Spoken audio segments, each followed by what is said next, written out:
GSMC Fantasy Sports Podcast, brought to you as always by the GSMC Sports Network. Before we get into our second segment of the day here on the show, if you do wish to contribute and interact with the show a little bit more directly while we live stream, consider making yourselves available to the Super Chat, Super Things, and Super Stickers features here on YouTube. Great way as always to contribute and interact to the shows. I love hearing your opinions and comments you leave. It's all about you, the audience, this show. I want to get your opinions out there as much as I want mine out there as well. You can also leave a tip or donation as well through our website or through YouTube. Click on that Super Chat button and that $sign in the comment section below. It's a great way as well to contribute to the network and all we do here, and it's greatly appreciated in advance. Without further ado, let's jump right into our second segment of the day here on today's show, talking about kind of the dark side of fantasy football. Let's talk injuries here. A lot of big ones occurred through the past couple of weeks. A lot of pretty brutal ones to watch, I must say. But overall, it's part of the game, and it's part of how you need to make certain decisions and analyze certain situations as well. And it's never fun to talk about, but it's important in terms of understanding the depth of certain positions and in terms of finding out ways to leverage certain situations as well.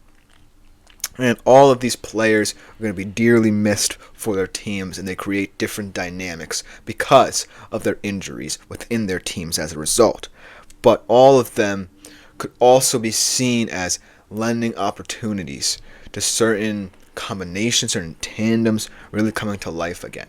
And I know it kind of sounds weird and harrowing to talk about guys who are injured being kind of quote-unquote blessings, and I never want to interpret it that way. But from a fantasy perspective, you kind of have to look at certain situations a bit more positively, because this could make space for an unsung hero to arise. And while we wish these guys the speediest of recoveries, and we never like to see injuries in the National Football League, this is a time in the fantasy football season where you have to be proactive. And so this segment is very important in terms of interpreting certain injuries. Without further ado, let's jump right in, starting off with probably the worst one of the weekend. Trevor Lawrence going down from that brutal hit from Azeez Al-Shaair. Obviously, the NFL subsequently suspending Al-Shaair for 3 games, and a fallout from that we could talk about as well, but for a different day. But concerning this injury, it's smart of the Jags to bench Trevor for the rest of the season, or put him on IR for that matter for the rest of the season, because they want to preserve the integrity of the piece they have that's their saving grace. Because let's face it, the Jags are a miserable franchise right now. They're 2-10. The owner, the coach, nothing's going right for them. And so preserving Trevor Lawrence for next season, hopefully bringing in new blood in the head coaching system and other personnel options as well, maybe getting rid of GMs and what have you, I feel like that's the right choice.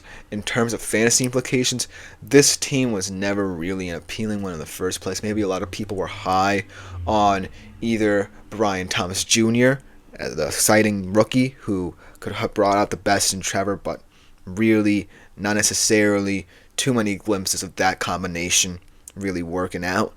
And maybe Gabe Davis coming there from Buffalo as an experienced receiver. And he's had a pretty rough season, in fact, injured himself right now.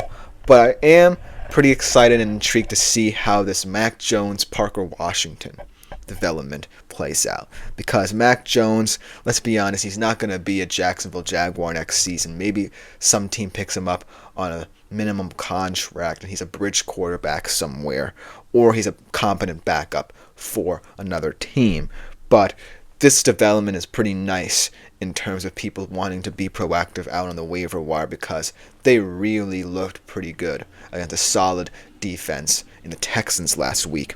And so I would be confident in saying that Jacksonville, yes, is not appealing, but if you want to be proactive, look into that partnership for the time being. Yes, it may not help you in playoff times, but say you're a middle-of-the-pack team and you want to make more additions to ensure your place in the fantasy playoffs. Pick up a guy like Parker Washington or Mac Jones in a deeper league, and potentially you could hit your goals for the season, achieve your goals, potentially make a deep playoff run with them. But this injury, while very worrying in real life, maybe not as much so from a fantasy standpoint. Let's talk about a bizarre injury next here. How about Michael Dickson, the Seattle Seahawks punter, going down with a back tightening of some sort, potentially back spasms? He should be okay for this match with the Cardinals, but if he isn't, this is why this injury is finally very important from a fantasy perspective, because a lot of people might be looking at the Seahawks defense and saying, hey, this could be a nice little waiver wire pickup. They've been playing pretty well over these past couple of weeks. They've been scoring defensive touchdowns over these past couple of weeks. So let me take a look at them. The problem is special teams tie in as well. And Seattle has proved that they're pretty bad in certain situations in special teams. And if Michael Dickson is not himself, he's only, say, even 65 to 75% in this game against Arizona, it's not going to look pretty for the special teams side of that combination. Because remember, defense and special teams are a 2-for-1 package. Yes, you can really like the look of a defense, but you have to trust that the special teams don't mess up. And I can't necessarily say that about Seattle as a fan myself right now. Because as much as I love this defense, and this defense has been doing its job, the special teams look shaky. And if one of those players is injured, like Dickson, then chances are this team starts to lose a little bit of its appeal as well down the stretch, especially if they get into the playoffs. And you're in the fantasy playoffs and you're trusting this Seattle defense to pull through for you. You also have to worry about the special teams. And that's why I wanted to bring this one to light, even though it's a little bit more bizarre and probably won't have much impact as I necessarily think. But another one that's truly been a huge impact on and off the field in real life and fantasy, J.K. Dobbins. I feel like this one has truly hit the Los Angeles Chargers pretty roughly. I feel like this injury really impacts the style of play that the Chargers are wanting to employ. And looking at this team right now, they're reeling because of it. They don't necessarily have trust in that many players outside of, say, Gus Edwards now. They gave some touches to Kamani Vidal. He didn't perform well. And so this running attack now looks more mortal than what it was with J.K. Dobbins, where they were just imposing their will against opposing defenses. And so that's what concerns me, because I was someone who was high on this Chargers backfield. I was high on a guy like Kamani Vidal, thought he was going to get meaningful touches. But now, the fact that, it came at this point in the season when the Chargers were battling for a playoff spot throws a wrench in your entire operation if you're the LA Chargers. Now you're really back up against it. And with the opponent game we're going to be talking about at the end of the show against the Chiefs coming up, you really don't want your offense to not show up in that one, because you're going to need to put up points on the board against the Chiefs if you want to win that game. So this one is really detrimental, not just in fantasy and how you have to look at this Chargers running back room now, but also in real life, because they don't have a guy like J.K. Dobbins. Maybe Gus Edwards can be that down the stretch, but J.K. Dobbins truly revolutionized what this offense was able to do under Jim Harbaugh. And now we're starting to see the difficulties without him. And so that's why that's important. To another injury, maybe not as important right now because his team isn't suffering without him by any means. Devontae Smith kind of been in and out of this lineup over these past couple of weeks with a hamstring injury. And not for nothing, though, everyone loves this Eagles team from a fantasy standpoint, no matter who's injured on it, because chances are this is going to be a well-oiled machine, even if one of their guys goes down. I would say the only guy who that doesn't necessarily apply to is Saquon, just because he is mostly 75% of this offense. But, it is kind of weird seeing a guy like Devontae Smith go down, because a lot of people might have felt like this was his year to truly stand out in this Eagles offense. Maybe supplant A.J. Brown even as the wide receiver one, but it hasn't been the case. And so this is something to monitor throughout Devontae Smith's career, whether or not injuries will really slow down his development. But he still is an intriguing receiver when he's healthy, just because in that offensive lineup, a lot of people are going to get a lot of production. So I don't necessarily think that when he even comes back, he's going to suffer. But it is something to note in his development and maturation within this offense that could be concerning down the stretch. And last but not least, this one's always a tough one.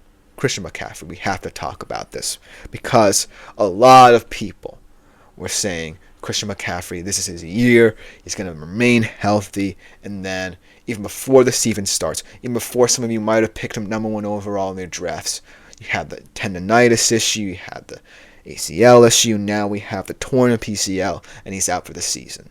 And so this does not bode well for the 49ers, but also potentially for fantasy football managers, because a lot of people actually liked the fact that new stars were emerging in San Fran early in the season when this happened. Jordan Mason, Garendo, Jawan Jennings, all these people who you invested a lot of worth into in terms of picking them up and seeing what they could do, and you reap the benefits from them. But now this just feels like a team too broken to really piece that magic back together. I'm not indicting these players. They're still special players in their own right. But this team feels a lot different from what it was earlier in the season when they were at least more hopeful than where they are now. And that can play a huge difference into how production is affected in this 49ers squad, because Christian McCaffrey was obviously going to be a star, the focal point of that 49ers offense had he been healthy throughout the season. And now that you're 5-7 and you don't have him for the rest of the season, that complicates things.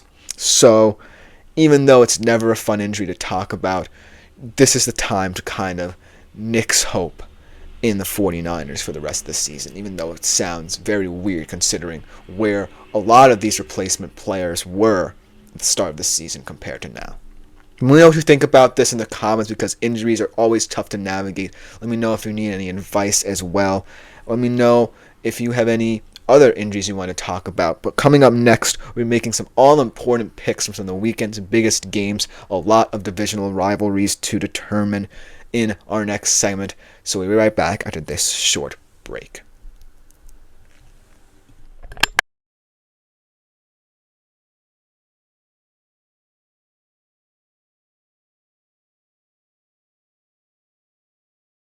Looking for your daily fix of sports talk without having to pay for it? GSMC Sports Network.